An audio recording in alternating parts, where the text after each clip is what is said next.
coup, là, l'objectif, c'est de dire on veut essayer d'identifier les espèces qui sont présentes dans un échantillon d'eau.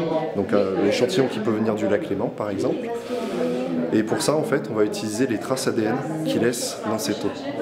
Alors, pour pouvoir travailler avec ces traces ADN, il y a plusieurs étapes de laboratoire. La première qui est présentée sur l'atelier là-bas, c'est l'extraction de l'ADN. On a besoin de récupérer cet ADN en laboratoire. Une fois que cet ADN est récupéré, il va falloir le nettoyer, le rendre propre pour qu'on puisse le séquencer. Alors le séquencer, qu'est-ce que ça veut dire? C'est-à-dire transformer une information biologique. L'ADN, c'est une molécule composée de 4 nucléotides, un TCG, qui compose notre code génétique. Et l'objectif, c'est de transformer cette information biologique en code informatique, c'est-à-dire un fichier avec la liste des séquences et toutes les séquences qu'on aurait pu isoler dans l'environnement de toutes les espèces. Et la dernière étape, une fois qu'on a cette liste de séquences environnementales, nous, ça va être de dire cette séquence, à quelle espèce elle appartient. Ce sont en fait des outils qui nous permettent d'avoir des informations sur certains paramètres du lac, à la fois biologiques ou physico-chimiques. Il y a des outils très anciens, des outils mécaniques que l'on met en œuvre à chaque campagne d'échantillonnage, puis depuis les années 90, des outils beaucoup plus modernes, des sondes avec des capteurs qui nous permettent d'enregistrer certains paramètres du milieu en temps réel. Ces outils, en fait, ils nous servent à répondre à des questions qu'on se pose, comment évolue l'eau, la qualité de l'eau, la température dans l'eau. Donc à des fréquences régulières, nous allons intervenir sur des grands milieux aquatiques profonds et selon un protocole préalablement établi, mettre en œuvre ces appareils, collecter de l'eau à différentes profondeurs, de la surface jusqu'au fond. Cette eau est ensuite vidangée dans différents flaconnages et va être analysée au laboratoire INRA, ici à Thonon-les-Bains. Les autres appareils de mesure, nous allons effectuer des mesures de la surface jusqu'au fond, tous les 25 cm, sur tous les capteurs et tous les paramètres que la sonde puisse mesurer. La sclérochronologie, c'est utiliser des pièces osseuses, donc là en particulier chez les poissons, pour déterminer l'âge et la croissance. Donc on se sert des opercules, pour les perches, parce que les écailles de perche ne sont pas lisibles, les écailles et les otolithes. Donc les otolithes, c'est des petites concrétions calcaires qui se trouvent à l'intérieur de l'oreille interne du poisson et qui grandissent en même temps que le poisson.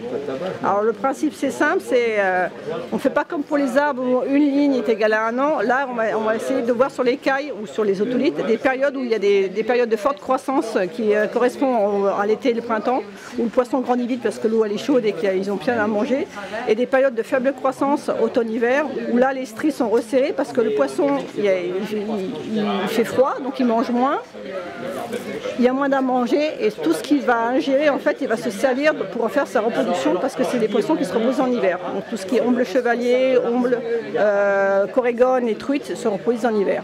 Donc tout ce qu'ils vont manger ils vont s'en servir pour faire leur reproduction. Donc sur les cailles il y aura des stries qui seront resserrées. Donc les périodes de forte croissance et de faible croissance vont faire un an en fait de vie dans le lac.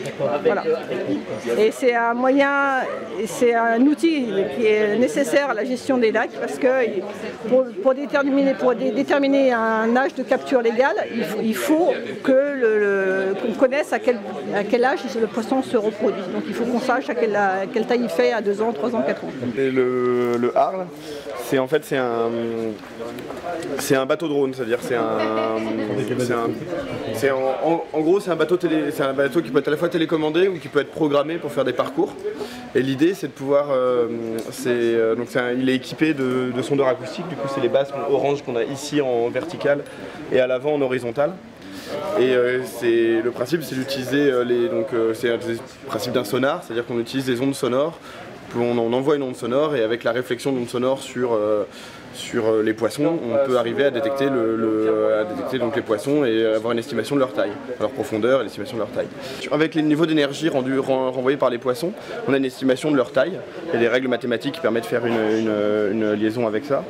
Mais pour pouvoir vérifier que ce qu'on voit en acoustique correspond à des vrais poissons, on fait des pêches régulièrement, du coup là des pêches par filet, qui permet de faire le lien entre les poissons qu'on a pêchés et les poissons qu'on voit en acoustique.